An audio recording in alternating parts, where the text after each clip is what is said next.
आज हम गुजरात के कच्छ इलाके में मौजूद एक अद्भुत प्राचीन शहर धोलावीरा की गहराई में उतर रहे हैं। सोचिए, करीब 5000 साल पहले ये दुनिया के सबसे पुराने महानगरों में से एक था और हड़प्पा सभ्यता को समझने में एक बहुत ज़रूरी कड़ी है। हमारे पास जो जानकारी है उसके आधार पर हम इस शहर की कुछ सबसे दिलचस्प परतों को खोलेंगे। तो चलिए शुरू करते हैं। ये जगह कच्छ के रण के बीच एक द्वीप है, खादिर, वहां पर है। और दिलचस्प बात यह है कि शहर का जो नक्शा है वो लगभग एक पैरेललोग्राम जैसा था, मतलब समानांतर चतुर्भुज जो पूरब से पश्चिम की ओर फैला हुआ था। ये अपने आप में उस जमाने की शहरी योजना का एक बड़ा उदाहरण है। बिल्कुल। और जो चीज यहाँ सबसे ज्यादा ध्यान खींचती है वो है इसका 3 हिस्सों में बटा हुआ शहर। सबसे ऊंचाई पर था गढ़ी या कह लीजिए दुर्ग, शायद शासक वर्ग के लिए। फिर बीच का हिस्सा मध्यम नगर और सबसे नीचे था अवम नगर यानी आम लोगों का इलाका। अच्छा, ये 3 स्तरीय योजना ये तो काफी अनूठी लगती है उस दौर के हिसाब से। हाँ, बिल्कुल। और ये शायद उस वक्त की सामाजिक संरचना की तरफ भी इशारा करती है। ये सोचना दिलचस्प है कि क्या ये ऊंच नीच है, शायद अलग अलग कामों के आधार पर बसावट थी। और आपने कहा कि इन हिस्सों के चारों ओर मजबूत दीवारें भी थीं। जी हाँ, शहर की किलेबंदी जबरदस्त थी। शुरू में दीवारें करीब 3 मीटर चौड़ी थीं, लेकिन वक्त के साथ उन्हें और मजबूत किया गया, लगभग 4.5 मीटर तक चौड़ा कर दिया गया। वाह, ये तो सिर्फ सुरक्षा के लिए नहीं बल्कि शहर की शान और ताकत का भी प्रतीक रहा होगा फिर। सही कहा, जाहिर है। अच्छा, सुरक्षा और बनावट तो ठीक है, पर वो इलाका तो रेगिस्तानी है। पानी का इंतजाम कैसे होता होगा? सुना है यहाँ की जल प्रबंधन व्यवस्था तो कमाल की थी। हाँ, ये वाकई धौलावीरा की सबसे बड़ी खासियतों में से एक है। देखिए, खुदाई में पानी जमा करने के लिए बड़े बड़े जलाशय मिले हैं, तालाब जैसे। उन्होंने बारिश के पानी को जमा करने और इस्तेमाल करने का एक बहुत ही विकसित तरीका खोज निकाला था। उस जमाने में गजब की इंजीनियरिंग, खासकर ऐसी जगह पर जहां पानी की इतनी कमी हो। बिल्कुल। और शहर के अंदर की व्यवस्था, जैसे सड़कें, नालियां। शहर की प्लानिंग भी कमाल की थी। सड़कें एक दूसरे को समकोण पर काटती थीं, जिसे हम ग्रिड पैटर्न कहते हैं। घरों का गंदा पानी ढकी हुई नालियों से बहकर मुख्य नालों में जाता था और फिर ये पानी शायद शहर के बाहर या सोख गड्ढों में जमा होता होगा। सड़क पर मिट्टी के मटके रखने का भी जिक्र है, शायद कूड़ा जमा करने के लिए। हाँ, मतलब साफ सफाई का भी काफी ध्यान रखा जाता था। हाँ, लगता तो यही है। तो ये शहर सिर्फ बनावट में ही इतना आगे नहीं था, बल्कि यहाँ एक लंबी और बदलती हुई सभ्यता भी पनपी। करीब 1000 साल का इतिहास है इसका। हाँ, धोलावीरा की कहानी करीब 1000 साल तक फैली हुई है। इसे हम कई चरणों में देख सकते हैं। पहले चरण में लोग सिंध और बलोचिस्तान से यहाँ आए और एक विकसित संस्कृति की नींव रखी।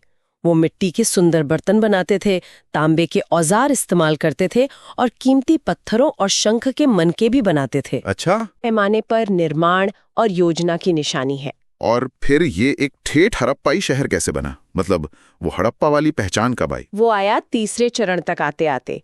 तब धौलावीरा एक पूरी तरह विकसित हड़प्पाई शहर बन चुका था। यहीं पर हमें पहली बार हड़प्पा लिपि के अक्षर मिलते हैं। वो खास तरह की मोहरें मिलती हैं। हाँ, वो जानवरों वाली मोहरें। हाँ, वैसी ही। शायद व्यापार या पहचान के लिए इस्तेमाल होती थीं और तौलने के लिए वो क्यूब वाले बाट भी। ये सब चीजें दिखाती हैं कि धौलावीरा अब उस बड़े हड़प्पाई नेटवर्क का हिस्सा बन गया था। व्यापार और प्रशासन के मानक तरीके अपनाए जा रहे थे। मिट्टी के बर्तनों पर भी लिखावट मिली है। जी, इसी दौर में। और इसका सबसे अच्छा मतलब सुनहरा दौर कौन सा था? वो था चौथा चरण, धौलावीरा की समृद्धि का शिखर। शहर बड़ा और भव्य हो गया था। हालांकि यहाँ मिली कुछ चीजें जैसे मिट्टी के बर्तन, मोहरें, मनके, वो हड़प्पा और मोहनजोदाड़ो जैसे बड़े शहरों से थोड़े अलग थे। अच्छा, अलग क्यों? ये शायद उनकी अपनी क्षेत्रीय पहचान दिखाता हो, या हो सकता है उनके व्यापारिक संबंध कुछ अलग जगहों से रहे हों। इसी दौर में उन्होंने चूना पत्थर का इस्तेमाल करके इमारतें बनाई, जो एक बड़ी उपलब्धि थी, क्योंकि ये पत्थर लाना और तराशना ज्यादा मेहनत का काम था। लेकिन हर कहानी में उतार भी आता है। पाओ, इस शानदार शहर का अंत कैसे हुआ? धीरे धीरे। हाँ, 7वें और आखिरी चरण में यह महान शहरी सभ्यता धीरे धीरे खत्म होने लगी। शहर का रखरखाव कम हो गया। लोग बड़े आयताकार घरों की जगह गोल झोपड़ियों में रहने लगे। गोल झोपड़ियां, उन्हें क्या कहते थे? बूंगा या कुंभा। ये लकड़ी, घासपूस और पत्थरों से बनी होती थी। शहरी जीवन मतलब ग्रामीण जीवन में बदल गया।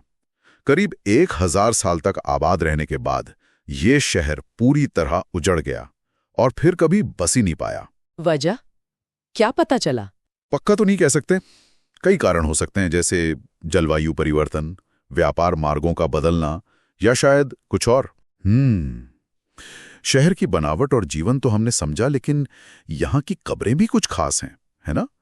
उनमें क्या अनोखा है? हाँ, ये धोलावीरा का एक और रहस्यमयी पहलू है। यहाँ आयताकार कब्रें मिली हैं, उत्तर दक्षिण और पूर्व पश्चिम दिशा में बनी हुई। इनके चारों ओर बड़े बड़े पत्थर लगे हैं, शायद निशानी के तौर पर। लेकिन सबसे हैरान करने वाली बात यह है कि अब तक जितनी भी कब्रें मिली हैं, उनमें से किसी में भी इंसान का कंकाल नहीं मिला है। क्या कंकाल नहीं मिला? तो फिर वो कब्रें क्यों थीं? खाली? यही तो पहेली है। एक कब्र के अंदर मिट्टी के बर्तन में राख और कोयले के छोटे टुकड़े मिले हैं। तो अंदाजा ये लगाया जा रहा है कि शायद यहाँ शवों को जलाने के बाद उनकी बची हुई राख और हड्डियों को दफनाया जाता था। ओह, अग्नि संस्कार। हाँ, संभव है। अगर ऐसा है तो ये हड़प्पा सभ्यता की अंत्येष्टि प्रथाओं की विविधता को दिखाता है। हो सकता है यहाँ अलग अलग मान्यताओं या समुदायों के लोग एक साथ रहते हों, जिनकी अंतिम संस्कार की रस्में अलग अलग थीं। तो संक्षेप में कहें, धोलावीरा एक लाजवाब योजना वाला शहर था। पानी का बेहतरीन इंतजाम था और जहां अंतिम संस्कार की रस्में भी शायद दूसरी हड़प्पाई जगहों से अलग थीं। और यह भारत में मिला सबसे बड़ा हड़प्पा स्थल भी है ना? जी हाँ, क्षेत्रफल के हिसाब से ये भारत में मिला सबसे बड़ा और पूरी सिंधु घाटी सभ्यता में 5वां सबसे बड़ा स्थल है। धोलावीरा हमें हड़प्पा सभ्यता की जटिलता, उसकी क्षेत्रीय विविधता और उनके तकनीकी कौशल की एक गहरी समझ देता है। यहाँ की खोजें उस महान सभ्यता के नगर नियोजन, समाज और शायद उनकी मान्यताओं को समझने में बहुत मददगार साबित हुई हैं। वाकई एक शानदार जगह और उसकी कहानी। और जाते जाते सोचने के लिए एक बात छोड़ जाते हैं। अगर धोलावीरा में कंकालों की जगह राख दफनाने के सबूत मिलते हैं, तो ये वहाँ के लोगों की धार्मिक मान्यताओं या सामाजिक पहचान के बारे में क्या खास बताता है? खासकर तब जब हम जानते हैं कि हड़प्पा सभ्यता के दूसरे बड़े शहरों में पूरे कंकाल वाली कब्रें मिलना आम बात थी। ये अंतर